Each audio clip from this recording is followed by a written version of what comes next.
Support for this podcast comes from the Central Valley Journalism Collaborative, connecting communities with the resources, infrastructure, and networks to ensure a vibrant local free press. From KVPR in Fresno, this is Central Valley Daily. It's Tuesday, November 11th. I'm Sarith Hawk. Thousands of acres of land are now back in the hands of the Tule River Indian Tribe.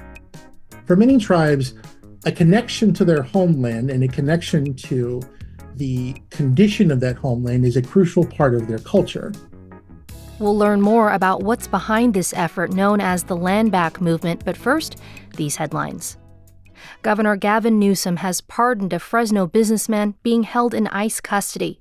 Salm Baipur has been in a Kern County ICE facility since the summer.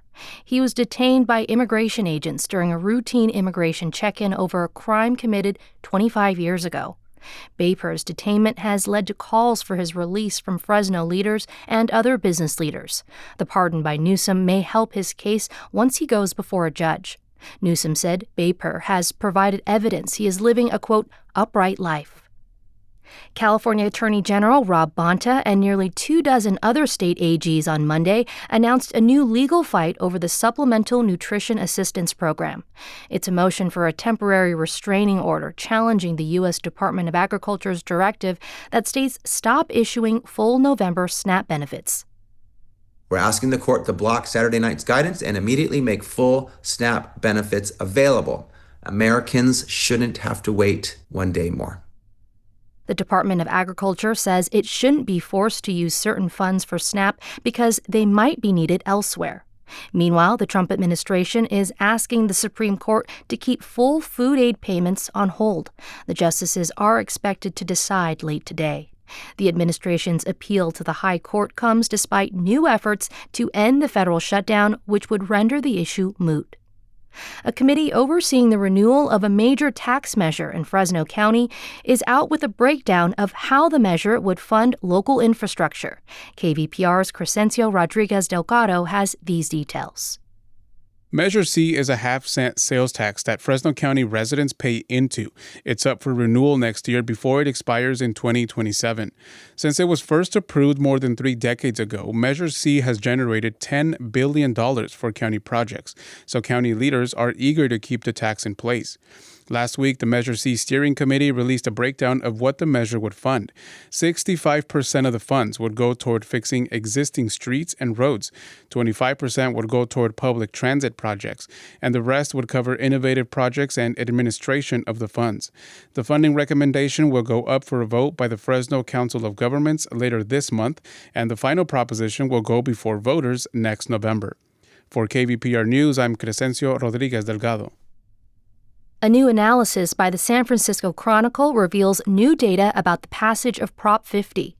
The newspaper crunched the numbers to look specifically at how Latino voters voted on the measure. The analysis found Latinos swung from supporting President Trump last year to supporting redistricting that favors Democrats this year. The analysis also found support for Prop 50 was higher than support for Kamala Harris. Political experts say the economy is a major factor in how Latinos vote. The final touches are being added at a new major casino opening in Kern County this week. Hard Rock Tejon Casino is scheduled to open on Thursday. Last week, casino leaders and members of the Tejon tribe held a blessing ceremony for the Hard Rock Guitar Monument. That's the signature piece of Hard Rock casinos. The casino is expected to provide roughly 2,500 jobs. KVPR's annual Kern County reception is this month. Join us at Bakersfield Historic Nile Theater on Tuesday, November 18th for a celebration of public radio. Enjoy drinks and appetizers and chat with KVPR staff as we discuss where the station is heading. RSVPs are required. Head to kvpr.org/events to reserve your spot. And now to our main story. The state of California recently oversaw the return of just over 1,700 acres to the Tule River Indian Tribe. The tribe is located east of Porterville in the Sierra Nevada foothills. The land return increases the tribe's land size by nearly a third, and it's part of a broader so-called land back movement taking place across the country with indigenous groups. California alone has helped facilitate the return of land to several other tribes, including the Yurok tribe in Northern California. In June, 73 square miles of land were returned in partnership with the Western Rivers Conservancy. Governor Gavin Newsom celebrated the Tule River Indian Tribe's land return in October as a critical step in deepening the relationship between the state and tribes. The effort also helps the state meet ambitious land conservation goals. To learn more about this major land return, Central Valley Daily recently spoke with Ches Oxendine. He's a staff writer with Tribal Business News. The news outlet covers Native American tribal issues across the U.S. Oxendine spoke with our host, Elizabeth Arkalian. So, Ches, I thought we could start with you telling us a little bit about this land acquisition by the Tule River Indian Tribe. So from your understanding, how did this come about and just why is it significant? So this acquisition came about through a partnership between several organizations, but it is part of an ongoing effort in California to return land to the tribes in that area.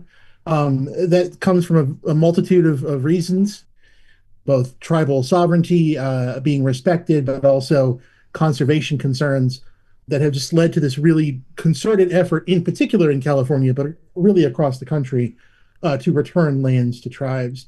In the Tule River example in particular, conservation seemed to be kind of at the forefront there, with a big focus put on returning animals to the area and making sure that they're kept safe. Yeah, I want to dive into the conservation aspect in just a moment. But just so listeners understand, I mean, this was 17,030 acres of ancestral land. And according to Governor Gavin Newsom's office, it's the largest ancestral land return in the Sierra Nevada foothills and Central Valley region. So are you able to tell us what this land used to be and how it transitioned to get back into the hands of the Tule River tribe? Like, was there a cost? There was a cost. To my knowledge, the direct cost was not disclosed. And you find that sometimes a lot of these land back deals, that the full financial aspect of it is not fully disclosed because often private philanthropic partners are involved, as was the case here.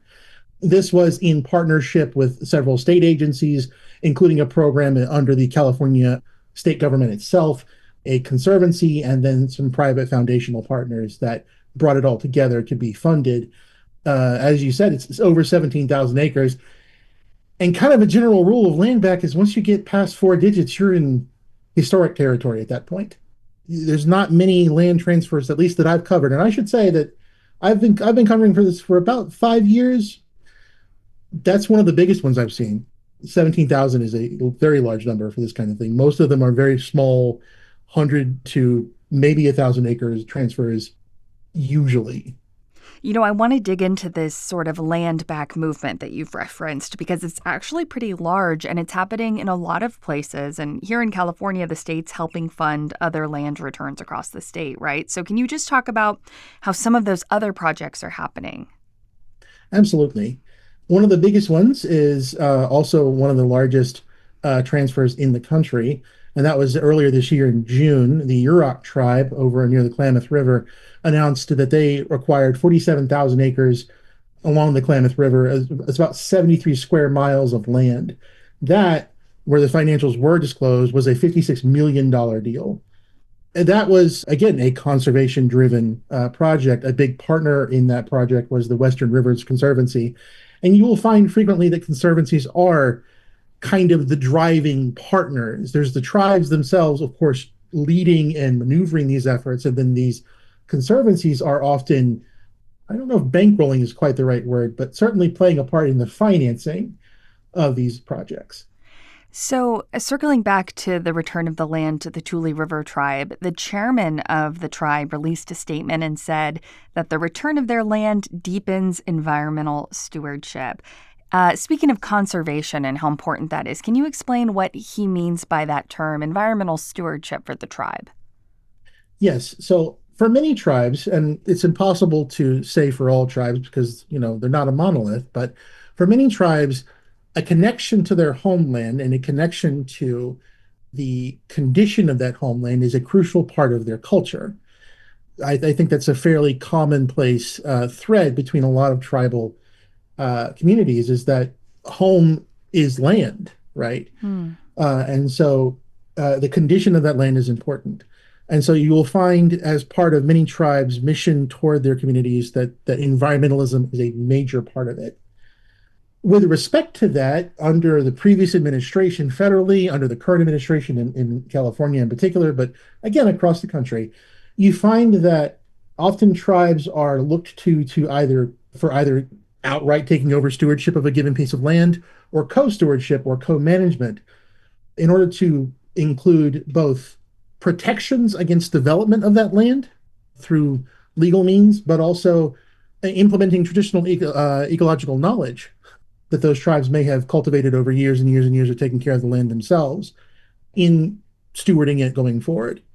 That tends to be a big element when it comes to forestry in particular. You'll see that the Yurok have been asked to include tribal ecological knowledge, the Hoopa Valley folks, in their forestry. And then as you move further up the West Coast, there in Oregon and in Washington, those tribes, the Colville tribes, the Yakama Nation, all play, sort of have their forestry techniques implemented in U.S. forest plans. So that co-stewardship, that co-management element sometimes manifests as working with a government agency, and sometimes it manifests as the tribe taking over the land entirely. You've covered this land back movement across the country. So just to zoom out a little bit from your perspective, can you just give us a little more history about the movement and really what sort of initiated it? We've talked about a lot of examples, but when did this sort of land back movement start again? You saw the rumblings of it between 2010 and 2020. You really began to hear more from folks, in particular around the Standing Rock protests, around that pipeline out there. Yeah. For years, obviously, there's been intrusions and broken treaties. And in the 1950s, they began outright terminating tribes so they could move them to the city and take the land that was previously occupied by the tribes for themselves. That was the federal government. Between 2010 and 2020, you started to see tribes really start to push back against this idea that they were displaced and they didn't exist anymore, or they weren't entitled to the lands that they had not ceded in treaties. In particular, you saw that phrase a lot. We didn't cede those lands, unceded lands. And by 2016, you saw the Standing Rock thing, as I mentioned. And then by 2020, people were kind of getting fed up. There was a major protest around the Roosevelt Monument. From my research, that's kind of what kicked things off, this idea of land back. We want to really focus on returning land. And in the time since, there was a big focus on, as I said, on that co-management, that co-stewardship aspect of forests in particular, but other kinds of lands, rivers, under the Biden administration.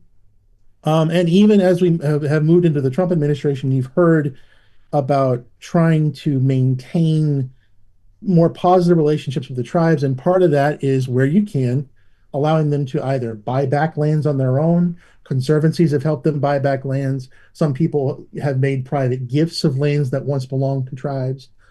And across the country, you're just kind of seeing, especially since from 2020 to now, you're seeing just it kind of accelerate. That was KVPR's Elizabeth Arkalian speaking with Ches Oxendine. He's a reporter with Tribal Business News. And that's today's show. Today's episode was produced by Jonathan Linden and KVPR with support from the Central Valley Journalism Collaborative. I'm Sarith Hawk. Find the latest local news anytime at kvpr.org.